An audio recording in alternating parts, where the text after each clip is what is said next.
nimeandaa boti hizo, wao wanatoka majumbani kwao, wanafika wanaenda ziwani, tunatoa mitaji na gharama zingine, wanaenda, wakirudi kilichopatikana tunagawana nao.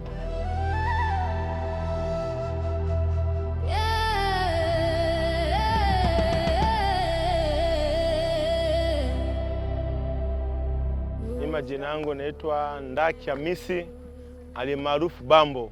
Hapa ni Butuja ambayo iko wilaya Ilemela. Mimi kwa hapa ni mmiliki wa vyombo vya uvuvi.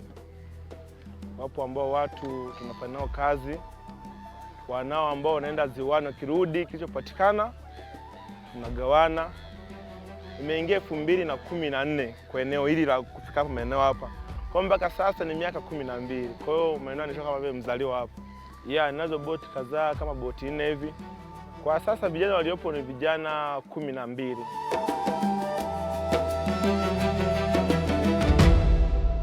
Faida ipo kwa sababu tunapoenda kutafuta kule, mara nyingi kunakuwa na mafanikio.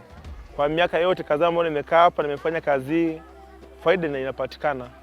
Faida mojawapo ambayo nimepata kwenye uvuvi, kwenye kumiliki vyombo hivi, nimeweza kuwa na mji wangu, nimeweza kupata mke na familia na mambo mengine mengi yapo ambayo nimefaidikana kwenye uvuvi. Kwa wakati huu vijana, zipo faida nyingi kwanza za kuwekeza katika mwalo huu au ziwani. Kwa kazi ambayo mimi kwa uzoefu nilionao, faida vijana, kama mtu yupo ambaye anao mtaji wake kidogo, anataka kufika maeneo kama haya, akatafuta wenyeji, akawekeza, kwa sababu faida ipo na watu wapo wanataka kazi hizo. Kama mtu ana uwezo wa mtaji kidogo, anataka kufanya kazi hizi, hajapata uzoefu wote, anataka kufika mahali hapa Butuja, Mwanza, Ilemela, akatuona sisi ambao tayari ni wenyeji, tukampa maelekezo 1, 2, 3 kufanya ili kazi iendelee. Unavyotazama sasa hivi boti naona ni nyingi, kadri ya siku zinavyokuwa watu wanazidi kuwekeza. Kwa hizo fursa zipo. Changamoto maana kuna kipindi hali inakuwa ngumu. Unakuta kuna mchafuko wa maji ziwani, ndipo huwa kuna changamoto, uvuvi huwa unasimama, ila sio muda mrefu sana, ndani kama ya mwezi 1 au wiki 3. Changamoto hizo zenyewe za kawaida zizoea, ambapo kuna wakati kifikia wakati huo huwa tunatulia kwanza kuvua mpaka tunasubiri changamoto inapita, ikishapita tunaendelea na kazi.